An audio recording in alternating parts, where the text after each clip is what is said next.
प्रश्न 1 है, सन 1813 एवं 1833 के आज्ञापत्र क्या है? 1813 के चार्टर अधिनियम ने भारत में ब्रिटिश आधिपत्यों पर ब्रिटिश संप्रभुता को पुनः स्थापित किया। चाय, अफीम एवं चीन के साथ व्यापार को छोड़कर ईस्ट इंडिया कंपनी के व्यापारिक एकाधिकार की समाप्ति। इस प्रकार चाय को छोड़कर सभी वस्तुओं के लिए भारत के साथ व्यापार को सभी ब्रिटिश कंपनियों के लिए खोल दिया गया था। प्रश्न 2 है, राष्ट्रीय शैक्षिक अनुसंधान एवं प्रशिक्षण परिषद नेशड के उद्देश्य एवं कार्य संक्षेप में बताइए। एनसीईआरटी का मुख्य उद्देश्य एवं कार्य स्कूली शिक्षा एवं शिक्षक शिक्षा का प्रसार करना एवं उनमें गुणात्मक सुधार करना है और इस कार्य के लिए सरकार को समय समय पर सलाह देना, साथ ही सरकार की नीति के अनुसार स्कूली शिक्षा और शिक्षक शिक्षा के स्वरूप का निर्धारण करना भी है। इसके उद्देश्य एवं कार्य को निम्नलिखित रूप में लिपिबद्ध किया जा सकता है। नंबर 1 है, स्कूली शिक्षा शिक्षकों सेवा और पूरे और सेवारत के प्रशिक्षण कार्यक्रम की रूपरेखा निश्चित करना और उनके लिए प्रशिक्षण तथा अभिनव पाठ्यक्रम की व्यवस्था करना। नंबर 2 है, स्कूली शिक्षा एवं शिक्षक शिक्षा से संबंधित सूचनाएं एवं आंकड़े एकत्रित करना और उन्हें प्रकाशित एवं प्रसारित करना। नंबर 3 है, प्रतिभा खोज परीक्षा और जवाहर नवोदय विद्यालय प्रवेश परीक्षा का संपादन करना। नंबर 4 है, प्रौढ़ शिक्षा के क्षेत्र में तकनीकी सहयोग प्रदान करना। नंबर 5 है, राष्ट्रीय जनसंख्या शिक्षा कार्यक्रम में तकनीकी सहयोग प्रदान करना। नंबर 6 है, राष्ट्रीय पर्यावरण शिक्षा कार्यक्रम में तकनीकी सहयोग देना। नंबर 7 है, स्कूली शिक्षा, जनसंख्या शिक्षा, पर्यावरण शिक्षा तथा प्रौढ़ शिक्षा शिक्षक शिक्षा संबंधी पत्र पत्रिकाओं का संपादन एवं प्रकाश करना, इनका कोमल उपागम तैयार करना और उनका प्रसारण करना। नंबर 8 है, स्कूली शिक्षा के विभिन्न स्तरों का स्वरूप तथा उनके स्तरमान को निर्धारित करना। नंबर 9 है, स्कूली शिक्षा के विभिन्न स्तरों के उद्देश्य निश्चित करना एवं उनके लिए पाठ्यचर्या का निर्माण करना। नंबर 10 है, स्कूली शिक्षा के विभिन्न स्तरों के लिए पाठ्य पुस्तकों का निर्माण करना। नंबर 11 है, स्कूली शिक्षा के विभिन्न स्तरों के लिए शिक्षण विधियों का विकास करना।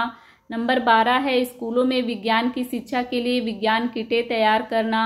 नंबर 13 है, स्कूली शिक्षा के विभिन्न स्तरों के छात्रों की शैक्षिक उपलब्धियों के मूल्यांकन की वस्तुनिष्ठ तकनीकी का विकास करना।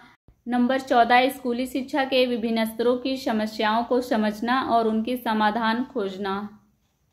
प्रश्न 3 है, सेवारत अध्यापकों का विस्तृत अभिविन्यास कार्यक्रम पी-मोस्ट की मुख्य बातों का वर्णन कीजिए। शिक्षक शिक्षा संबंधी संस्था एनसीईआरटी नई दिल्ली द्वारा वर्ष 1986 से पी-मोस्ट कार्यक्रम प्रारंभ किया गया था। इस कार्यक्रम का मुख्य उद्देश्य राष्ट्रीय शिक्षा नीति 1986 की मूल संस्थितियों से लोगों को अवगत कराना है। इसके लिए प्रशिक्षण संबंधी का निर्माण 2 भागों में किया गया है। नंबर 1 है, प्राथमिक शिक्षकों के लिए प्रशिक्षण सामग्री। नंबर 2 है, माध्यमिक शिक्षकों के लिए प्रशिक्षण सामग्री। पी-मोस्ट कार्यक्रम के अंतर्गत अध्यापकों के लिए अभिन्यास कार्यक्रम की रूपरेखा प्रस्तुत की गई। नंबर 1 है, विद्यालय तथा कक्षाओं को आकर्षक बनाने पर जोर दिया गया। नंबर 2 है, बाल केंद्रित शिक्षा तथा कार्यकलाप आधारित शिक्षण अधिगम के माध्यम से शिक्षा की गुणवत्ता के प्रोत्साहन पर जोर दिया गया है। नंबर 3 है, विद्यालय के प्रभावी रूप से कार्य करने के लिए भवन अध्यापकों एवं प्रशिक्षण सामग्री के संबंध में स्पष्ट सुविधाओं का उल्लेख किया गया है। नंबर 4 है, अध्ययन अध्यापन प्रक्रिया हेतु न्यूनतम पदों का उल्लेख है। नंबर 5 है, प्रत्येक मद की गुणवत्ता बनाए रखने के उद्देश्य से आपूर्ति किए जाने वाली प्रत्येक मद के मानक एवं उसकी विशिष्टताएं निर्धारित की गई हैं। प्रश्न 4 है, बाल अधिकार से आप क्या समझते हैं, स्पष्ट कीजिए। या निःशुल्क एवं अनिवार्य बाल शिक्षा अधिकार अधिनियम 2009 की प्रमुख बातों का वर्णन कीजिए। निःशुल्क एवं अनिवार्य बाल शिक्षा का अधिकार आरटीई अधिनियम सन 2009 में पारित हुआ था। वर्तमान समय में भारत में 6 से 14 वर्ष की आयु वर्ग के ऐसे लगभग 90 लाख बालक हैं जो विद्यालय नहीं जाते हैं। यद्यपि संविधान के नीति निर्देशक तत्व के अंतर्गत अनुच्छेद 45 में 6 से 14 वर्ष की आयु के समस्त बच्चों के लिए निःशुल्क एवं प्राथमिक शिक्षा का प्रावधान था, लेकिन अनुच्छेद 21 में 21A को जोड़कर संविधान के 86वें संशोधन के अंतर्गत निःशुल्क एवं अनिवार्य शिक्षा को बालकों का मौलिक अधिकार बना दिया गया है। इस अधिकार को कानूनी रूप 4 अगस्त 2009 को दिया गया और इसे सन 2009 में पारित कर दिया गया। प्रश्न 5 है, प्राथमिक विद्यालयों में विद्यालय प्रबंध समिति के गठन एवं कार्यों का वर्णन कीजिए। नंबर 1 है, विद्यालय के आस पड़ोस में रहने वाले 6 से 14 आयु वर्ग के सभी बच्चों को विद्यालय में नामांकन तथा उनकी सतत उपस्थिति सुनिश्चित करना। नंबर 2 है, समिति विद्यालय में नियुक्त शिक्षकों के लिए विद्यालय में उपस्थित होने में नियमितता एवं समय पालन, माता पिता के साथ नियमित बैठक करना, बालक के विषय में जानकारी देना। नंबर 3 है, विद्यालय के आसपास रहने वाली जनता को बाल अधिकारों की सामान्य एवं रचनात्मक तरीकों से जानकारी देना। प्रबंध समिति का गठन अध्यक्ष, उपाध्यक्ष, प्रधानाचार्य एवं अन्य सदस्य होते हैं।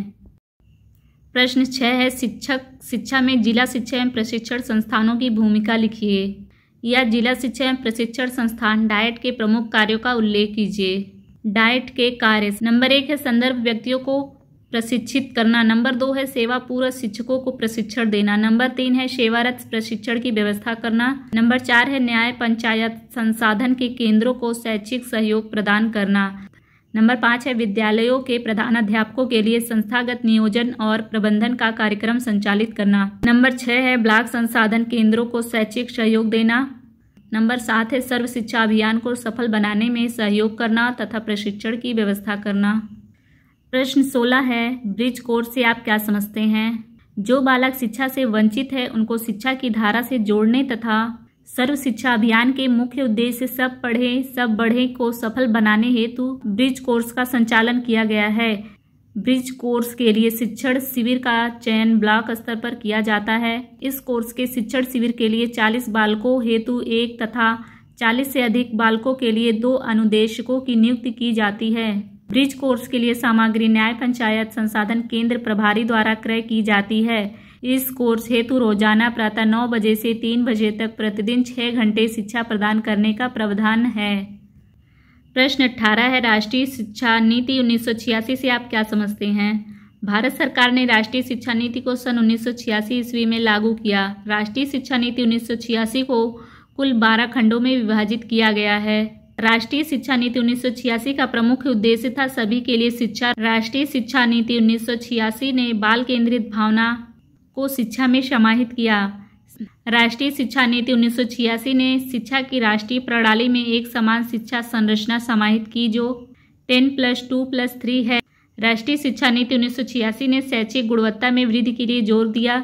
इस शिक्षा नीति ने नर नारी समानता, पर्यावरण संरक्षण तथा वैज्ञानिक दृष्टिकोण पर जोर दिया। प्रश्न 25 से ऑपरेशन ब्लैक बोर्ड की विशेषताएं लिखिए।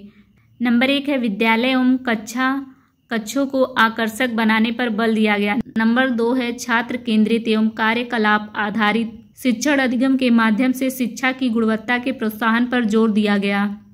नंबर 3 है, विद्यालय के प्रभावी रूप से कार्य करने के लिए भवन, अध्यापकों एवं शिक्षण सामग्री के संबंध में स्पष्ट सुविधाओं का उल्लेख किया गया। नंबर 4 है, अध्ययन अध्यापन प्रक्रिया हेतु न्यूनतम मदों का उल्लेख किया गया। नंबर 5 है, प्रत्येक मद की गुणवत्ता बनाए रखने के उद्देश्य से आपूर्ति किए जाने वाले प्रत्येक मद के मानक एवं उसकी विशिष्टताएं निर्धारित की गई। प्रश्न 26 है, SOPT का पूरा नाम लिखिए। इसके 2 मुख्य उद्देश्य बताइए। SOPT का पूरा नाम special orientation programme for primary teacher, प्राथमिक शिक्षा में शिक्षकों का विशेष अनुस्थापन कार्यक्रम। SOPT कार्यक्रम संपूर्ण देश में 1993 से 94 से प्रारंभ हुआ। नंबर 1 है, नेसर्ट सन 1991 की राष्ट्रीय रिपोर्ट में चर्चित न्यूनतम अधिगम स्तर की दक्षताओं पर बल देना। नंबर 2 है, ऑपरेशन ब्लैक बोर्ड के अंतर्गत प्राथमिक विद्यालयों में दी जाने वाली सामग्री का समुचित उपयोग करने की दक्षता का विकास करना। नंबर 3 है, अध्यापकों को छात्र छात्राओं को केंद्रित अधिगम अपनाने हेतु प्रोत्साहित करना। नंबर 4 है, कौशल तथा क्रियाकलाप केंद्रित शिक्षण एवं अधिगम प्रक्रिया में प्रशिक्षण प्रक्रिया को प्रोत्साहित करना। प्रश्न 35 है, वुड के घोषणा पत्र के 4 दोष लिखिए। नंबर 1 है, शिक्षा की संपूर्ण जिम्मेदारी सरकार को सौंपकर शिक्षा को पूर्णतया राज्य के अधीन करके उस पर नौकरशाही का आधिपत्य स्थापित कर दिया गया। नंबर 2 है, भारतीयों को इस उद्देश्य से शिक्षा देने का सुझाव दिया गया जिससे वे ब्रिटिश शासन को मजबूती प्रदान करे एवं सरकार को सहयोग दे सके। नंबर 3 है भारतीय भाषाओं को शिक्षा के माध्यम के रूप में आंशिक रूप से स्वीकार तो किया गया, लेकिन अंग्रेजी फिर भी शिक्षा का माध्यम बनी रही। देसी भाषाएं विलुप्त हो गई। नंबर 4 है भारतीयों को व्यावसायिक शिक्षा देने का मुख्य उद्देश्य भारतीयों को सरकार का स्वामी भक्त सेवक बनाना था। इससे भारतीयों को विशेष लाभ ना पहुंच सका। प्रश्न 36 है मैकाले को भारतीय शिक्षा का अग्रदूत माना जाता है, लिखिए। नंबर 1 है मैकाले पहला अंग्रेज विद्वान था जिसने प्राच्य पाश्चात्यवाद विवाद खत्म किया था। नंबर 2 है मैकाले के विवरण पत्र में भारत हेतु प्राच्य पाश्चात्यवाद ज्ञान विज्ञान के द्वार खोल दिए थे। नंबर 3 है अंग्रेजी शिक्षा ने भारतीय जनता में समानता, स्वतंत्रता और बंधुत्व की भावनाएं उत्पन्न करके उनमें राजनीतिक जागृति पैदा की। यदि भारत में अंग्रेजी शिक्षा का प्रादुर्भाव ना हुआ होता तो भारत में स्वतंत्रता संग्राम भी कभी नहीं छिड़ता। प्रश्न 37 है मिशनरी स्कूल की विशेषताएं, लिखिए। नंबर 1 है मिशनरी स्कूलों में प्राथमिक स्कूलों में शिक्षा का माध्यम भारतीय भाषाएं थी। नंबर 2 मिशनरी स्कूलों को ही कक्षा शिक्षण प्रणाली शुरू करने का श्रेय जाता है। नंबर 3 मिशनरी स्कूलों में आधुनिक शिक्षण विधियों का प्रयोग किया जाता है। प्रश्न 38 है सर्व शिक्षा अभियान के अंतर्गत 31 मार्च 2009 में कुल कितना व्यय हुआ।